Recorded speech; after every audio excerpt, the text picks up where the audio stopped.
Primeira carta de Pedro, capítulo 2, versos 11 e 12. Ouçam com atenção.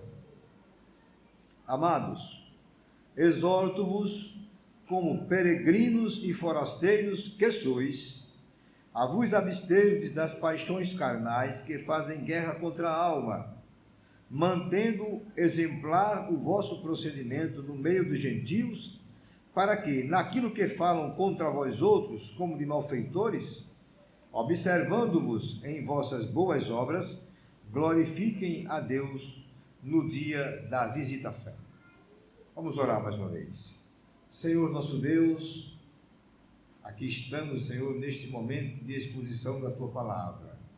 Senhor, é um momento importante, porque é um momento em que Tu vais falar através da Tua Palavra ao coração, aos corações dos irmãos. Ó Deus amado, nós cremos na Tua Palavra como verdadeira, Senhor. Para nós a Tua Palavra é inerrante, infalível, autoritativa, Senhor. A Tua Palavra é suficiente para nós. Se este pregador, Senhor, não conseguir alcançar a profundidade da Tua Palavra, a falha está nele mesmo, está em mim, Senhor. Mas eu peço, Senhor, a iluminação do Teu Espírito, a orientação do Teu Espírito, a sabedoria do alto, para que eu possa explicar este texto para a igreja, e a igreja, Senhor, seja edificada, cresça espiritualmente diante do Senhor. Ó Deus, ajuda-nos e abençoa-nos neste momento. Em nome de Jesus que nós te oramos. Amém.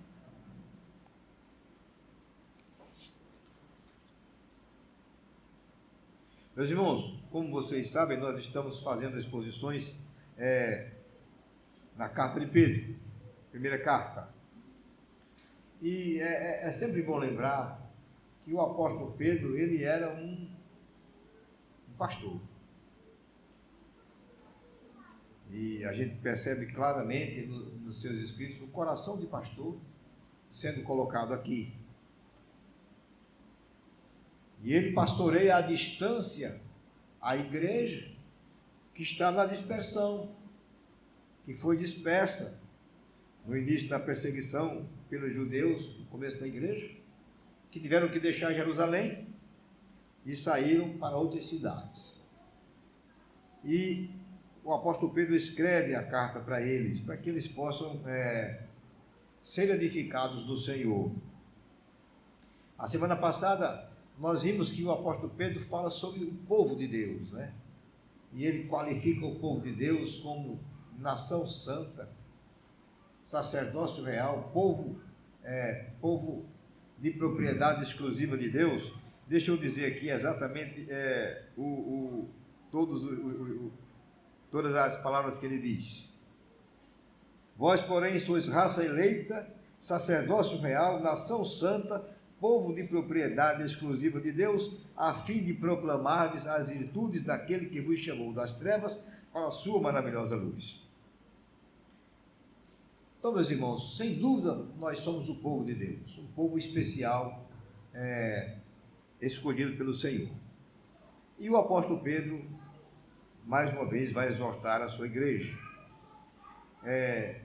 Ele vai focar a sua exortação na vida exemplar dos crentes, que os crentes precisam dar exemplo de vida diante dos homens, viver de uma forma tal que as suas vidas sejam um exemplo vivo para que o nome de Deus seja glorificado. Ele vai tratar dessa questão.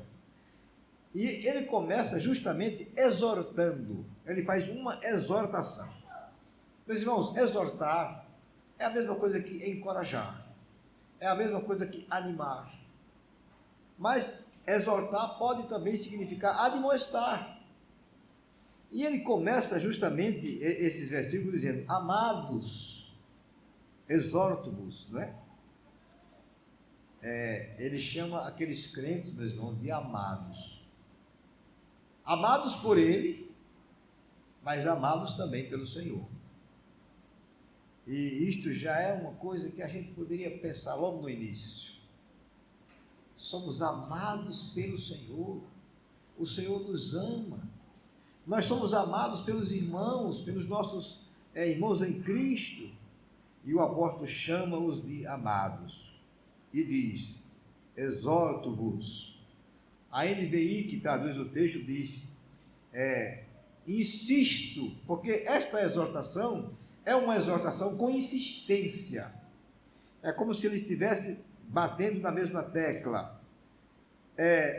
Ao dizer exorto-vos, Pedro está dizendo, rogo a vocês com insistência.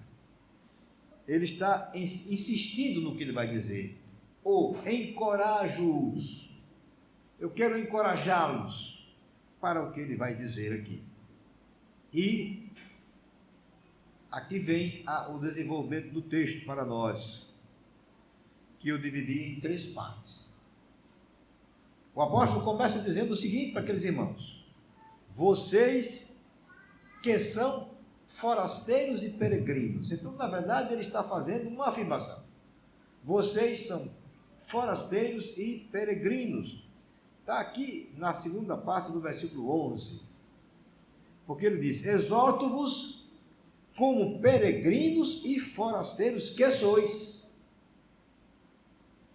Meus irmãos, vejam, Pedro, ao chamar aqueles irmãos de peregrinos e forasteiros, ele poderia estar se referindo ao fato de que aqueles irmãos saíram das suas terras, né, da sua cidade, ou até do seu estado, país, para ir para outro lugar. Até porque eles eram forasteiros da dispersão, como ele diz isso lá no início do capítulo. Mas, na verdade, Pedro não está se referindo a isso. O apóstolo está afirmando que todos os crentes, são forasteiros e peregrinos em um mundo que lhes é estranho. Todos os crentes, meus irmãos, são forasteiros aqui. Isto é uma verdade que a gente deveria entender. Porque entendendo essa verdade, a nossa vida vai tomar um outro rumo, um outro curso, né? A relação do crente com Deus existe, que ele viva, meus irmãos, por incrível que pareça, eu vou dizer uma coisa aqui que talvez vocês não vão entender, mas exige que ele viva desconectado do sistema do mundo.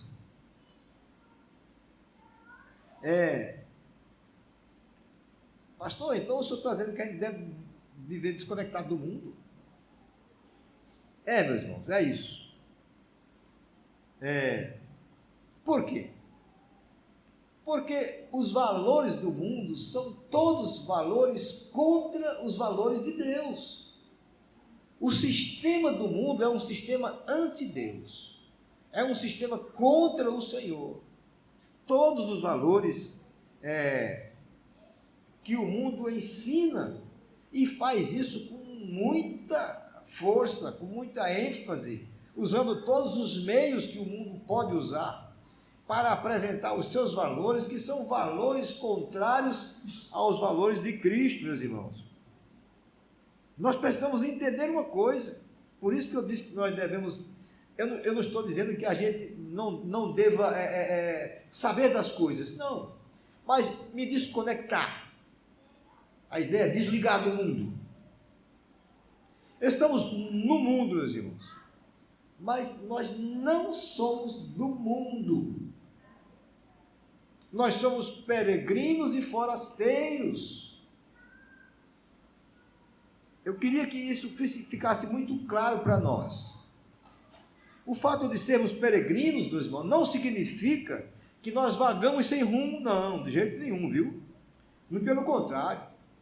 Temos um objetivo de vida, um objetivo bem definido, muito claro, que é nos tornarmos iguais a Jesus Cristo. Este é o objetivo. Nos tornarmos iguais a Jesus.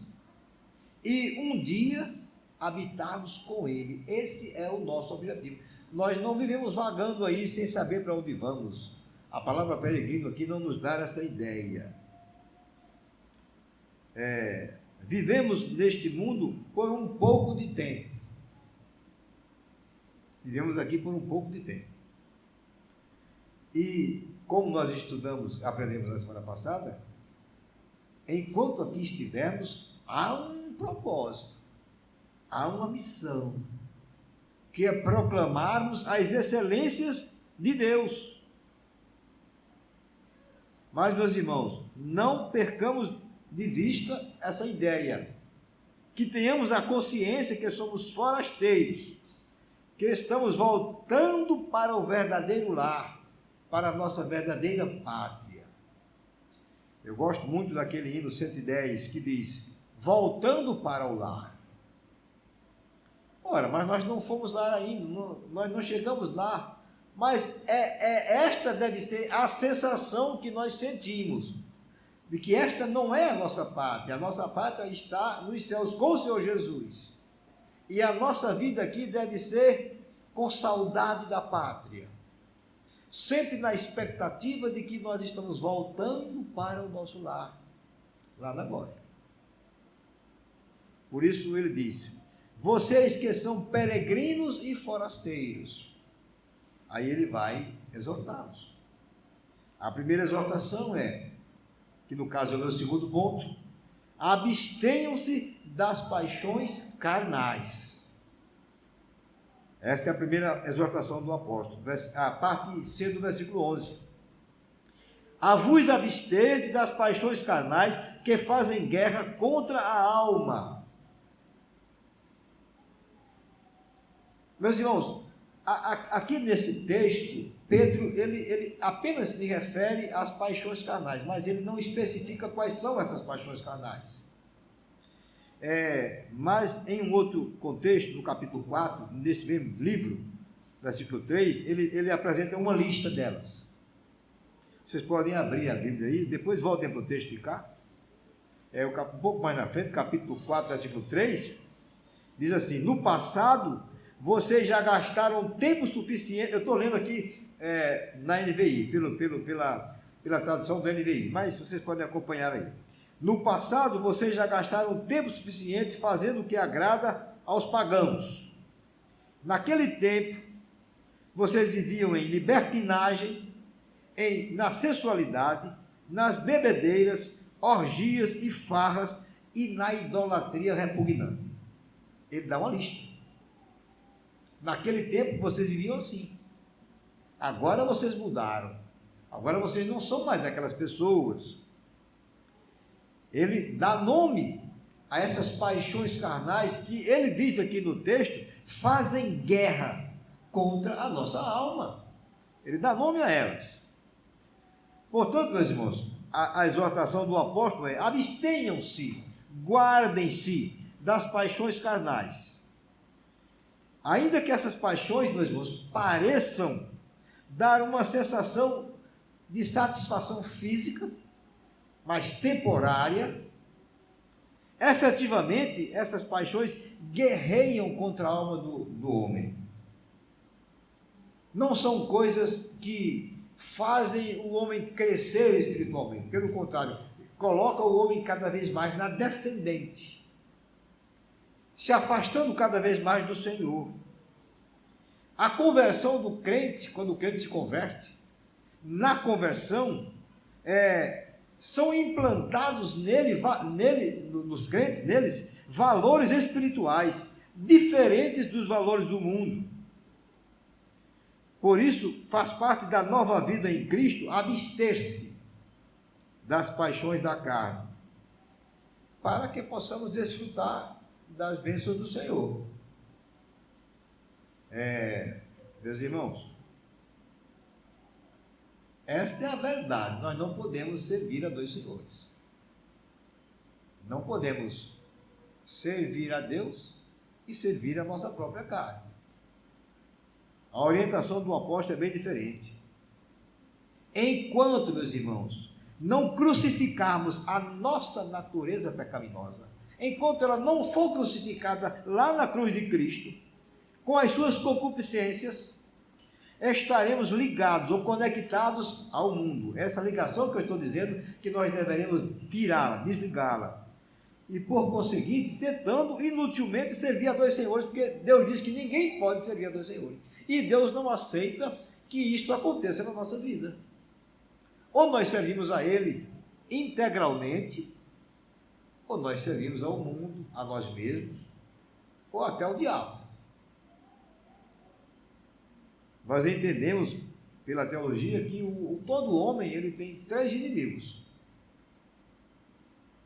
o mundo, a carne e o diabo. São os 3 inimigos do homem. Talvez desses 3, eu diria mais provavelmente, a carne seja o pior, porque está em nós, né? E não fora de nós. O mundo com o seu sistema apresentando as coisas para que nós sejamos fascinados por elas e vamos para lá. O diabo armando as suas ciladas, as suas armadilhas, para que nós caiamos nelas. Meus irmãos, isso é tão real na vida do crente que o Senhor Jesus, quando nos ensinou a orar, no modelo de oração, ele diz assim: e não nos deixes cair em tentação, mas livra-nos do maligno. A palavra lá, mal, é maligno, o diabo. Livra-nos das ciladas, das tramas dele. Porque isso é real na vida do crente. Mas a carne, ela está em nós, meus irmãos. São as nossas próprias paixões. E são essas paixões que o apóstolo está dizendo para nós nos abstermos delas. Arrancarmos estas coisas de nós. O caminho seguro, portanto, meus irmãos, é abster-nos das paixões carnais e vivermos não para nós mesmos, mas para agradar a Deus. Essa é uma opção que eu devo fazer. Na verdade, eu devo fazer. Eu posso até não fazer, mas a Bíblia nos diz que é assim que eu tenho que viver. A segunda exortação do apóstolo está no versículo 12. Mantenham procedimento exemplar. Vamos ver o versículo 12. Mantendo exemplar o vosso procedimento no meio dos gentios, para que naquilo que falam contra vós outros como de malfeitores, observando-vos as vossas boas obras, glorifiquem a Deus no dia da visitação. Vejam, primeiro o apóstolo adverte os crentes contra os desejos carnais internos, né? Aqueles que estão dentro do homem, que fazem parte dele. Agora, meus irmãos, ele exorta aqueles crentes quanto à conduta externa, como nós vivemos perante os homens. Primeiro nos exorta para que nós nos abstenhamos de todas essas práticas pecaminosas. Agora ele vai nos orientar a vivermos de um modo exemplar. Agora é uma atitude externa e não interna. Vivendo num mundo, meus irmãos, cujo sistema é completamente antagônico a Deus e contrário a Jesus Cristo, os crentes devem manter um procedimento exemplar diante dos homens. E o apóstolo diz por quê? Para fazer calar esses homens nas falsas acusações contra o povo de Deus, mas não apenas fazê-los calar, levá-los também a glorificar a Deus. Os homens certamente podem nos acusar de quaisquer coisas, podem nos acusar, e às vezes nos acusam mesmo, de coisas que nós nunca fizemos. Se o apóstolo está se referindo a isto aqui, talvez alguns daqueles irmãos tenham sofrido algum tipo de acusação injusta por parte das pessoas de fora da igreja, né? O que o apóstolo está dizendo, em outras palavras, é que nós devemos ter o cuidado, meus irmãos, o cuidado de agir tão bondosa e corretamente que as nossas boas obras possam desmentir as falsas acusações. Que diante do que nós somos e fazemos, as suas acusações sejam desmentidas. E ele diz uma coisa aqui, no dia da visitação, que nós entendemos que é o dia em que aqueles acusadores forem visitados por Deus em graça. No dia em que o Espírito Santo moveu os corações deles e eles forem visitados por Deus em graça para serem salvos, naquele dia eles vão perceber que as suas acusações eram falsas, porque eles vão poder entender e ver como os crentes de fato viviam. É isso que o apóstolo está dizendo para nós aqui. É interessante essa colocação dele. Quantas pessoas acusaram os crentes na vida inteira, e no dia em que o Senhor os chamou, eles disseram: interessante, eu detestava crente, falava dos crentes, maltratava os crentes, e hoje percebo que é tudo errado, eu não estava correto.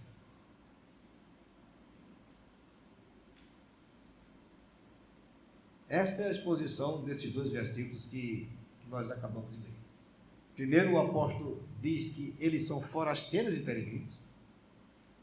Depois ele diz para que eles se abstenham das paixões carnais que fazem guerra contra a nossa alma.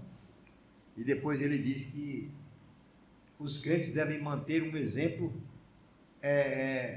tão bom, tão correto diante de Deus e dos homens, que faça com que as pessoas que nos acusam mudem de atitude. Algumas considerações finais para terminar. Meus irmãos, vejam, nós já fomos separados pelo Senhor. Nós não somos mais do mundo. Nós somos, como a Bíblia diz, o próprio Pedro fala, povo peculiar, povo de propriedade exclusiva de Deus, sendo, meus irmãos, separados pelo Senhor para si, um povo peculiar dele. Não é possível nos sentirmos em casa neste mundo, meus irmãos, não é possível. Se os irmãos se sentem aqui completamente à vontade, deve ter alguma coisa errada, que eu não sei o que é. Num mundo em que o maligno jaz nele, no mundo que rejeitou a Jesus Cristo e continua rejeitando, nós podemos nos sentir à vontade aqui? Podemos nos sentir tão bem assim? Aqui está muito bom. Podemos não, meus irmãos. Nós só podemos viver neste mundo como forasteiros e peregrinos. Essa é a única forma que nós temos de vivermos aqui. Forasteiros e peregrinos. O Senhor Jesus, na sua oração sacerdotal, que está registrada lá no capítulo 17 de João, ele diz o seguinte, nos versículos 14 a 17: não peço que os tires do mundo, e sim que os guardes do mal. Eles não são do mundo, como também eu não sou. Santifica-os na verdade. A tua palavra é a verdade. O Senhor Jesus está orando a Deus Pai, por nós, naquele momento, intercedendo por nós, como um sacerdote fazia. E ele diz ao Pai: eu não peço que tires os crentes do mundo. Não. Eles têm que ficar lá. Até porque nós já vimos que há um propósito, há uma missão a ser feita. Aí ele diz o seguinte: mas eu peço que os guardes do mal, porque eles não são do mundo. O Senhor Jesus diz isso na sua oração, Pai. Eles não são do mundo, assim como eu também não sou do mundo. Então, meus irmãos, de uma vez por todas, nós precisamos ter essa consciência de que nós não somos daqui. E isto tem implicações sérias na nossa vida, meus irmãos. Se nosso coração está onde Cristo está, e é isso que nós esperamos de cada crente, se nossas afeições estão voltadas para as coisas do alto, se perdemos de vista as coisas vãs que encantam o homem natural, e reconhecemos na fé a vocação celestial e o lar celestial, se estas coisas acontecem na nossa vida, então, meus irmãos, nós não lutaremos contra essas paixões, nós viveremos sem elas, nem precisamos lutar. Nós vamos ter a consciência que elas não são mais de nós, elas não fazem mais parte de nós, meus irmãos. Não precisaríamos nem lutar mais, porque nós já temos a consciência que somos do Senhor. Nós fugiremos delas alegremente, com alegria. Eu não estou aqui dizendo a vocês, e eu quero que isso fique bem claro, que nós não devemos trabalhar, estudar, ter planos, alvos na vida. Não estou dizendo isso, não. De jeito nenhum. Não estou em nenhum momento falando essas coisas. Que alguém poderia dizer, o pastor, do jeito que ele está falando aí, então não vou fazer mais nada, né? Porque eu não sou daqui mesmo, então talvez seja melhor ficar esperando a volta de Cristo. Mas não é isso que a Bíblia me diz. A Bíblia diz que eu tenho que continuar a minha vida. Por isso Jesus orou, não peço que os tires do mundo, mas que os livre do mal. Mas a nossa vida aqui, ela tem que ser como se nós fôssemos, porque de fato somos forasteiros e peregrinos. Fincar raízes aqui, meus irmãos, não ter entendido isto ainda. Se apegar às coisas daqui, a bens materiais, como se aquilo fosse a coisa mais importante, ou até a outras coisas mais, ao poder, e tantas outras coisas mais que muitas vezes nós nos arraigamos a elas como se aquilo fosse a razão da nossa vida. Não, é disso que eu estou falando. Eu sempre disse aqui a vocês, meus irmãos, e vou continuar dizendo, que nós nos desapeguemos dessas coisas, porque a nossa vida aqui é passageira. Pode ser que o irmão tenha bens materiais, e pode tê-los, e eu estimulo, encorajo-os a que vocês estudem, trabalhem, tenham alvos na vida, metas.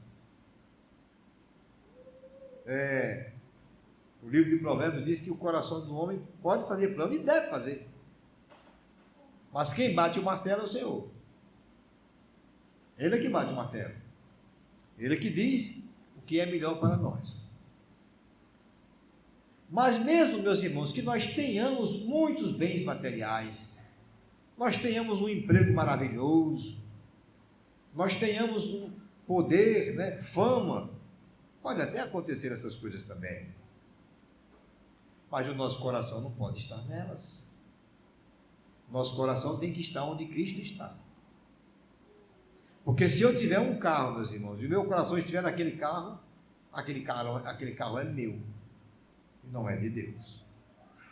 Se eu tiver uma casa e o meu coração estiver naquela casa, então aquela casa torna-se para mim um ídolo, porque ela não é de Deus, ela é minha, né? O emprego, sem aquele emprego eu não sou nada. Não, meus irmãos, nós precisamos viver a nossa vida normal, vamos viver. Se temos emprego, vamos trabalhar, e trabalhar honestamente, corretamente, dando o nosso melhor. Mas que tudo aconteça na nossa vida, aqui neste mundo, como se nós não fôssemos daqui. Tudo está nas mãos de Deus. Coloco nas tuas mãos, Senhor, tudo que tenho. Fazes do que eu tenho a tua vontade, e de mim também. Nós lemos hoje na leitura inicial, a quem enviarei? O Senhor pergunta, e quem há de ir por nós? E Isaías diz, eis-me aqui, Senhor, envia-me a mim. Você, meu irmão, tem na hora da oração colocado a sua vida diante de Deus nesses termos. Senhor, aqui está Josimar, aqui está eu, Senhor, essa pessoa fraca, cheia de falhas, pecadora, mas eu quero dizer, Senhor, que Tu és o meu dono, que tudo o que eu tenho é Teu, e tudo o que eu sou vem de Ti. Então, Senhor, usa-me para Ti. Nós temos feito essa oração, meus irmãos? Temos feito? Porque eu acho que essa é uma oração que nós deveríamos fazer sempre. Dizer ao Senhor que nós somos dele, que estamos à disposição dele, para que ele nos use como seu instrumento. Eu tenho certeza, meus irmãos, que se nós entendemos essas coisas, esse princípio de que nós somos forasteiros e peregrinos, e entendemos que essas paixões do mundo fazem guerra, elas guerreiam contra a nossa alma, nós vamos entender também que precisamos manter um exemplo, uma vida exemplar diante dos homens, e assim podemos glorificar o Senhor com as nossas vidas. Meus irmãos, que Deus nos abençoe e nos dê esse entendimento, porque se nós não entendemos as coisas da forma correta, nós não vamos fazê-las. Eu sei que existem pessoas que dizem assim: eu não gosto de doutrina, pastor, eu não gosto de doutrina. Não, o importante é o Espírito Santo agir na nossa vida. Doutrina é uma coisa que pode ser relegada a segundo plano. Mas o que nós entendemos, meus irmãos, é que uma doutrina errada, ela gera uma prática errada. Se eu entendo corretamente o que é que eu sou e o que Deus quer de mim, isso tem, meus irmãos, que produzir em mim uma prática correta. Tem que produzir. E esta é a minha expectativa, que cada exposição dessa, em que nós gastamos algum tempo nas considerações finais, tentando aplicar o máximo que nós podemos a vocês, a todos nós, que essas oportunidades, elas se constituam para nós em algo prático na nossa vida. Amém?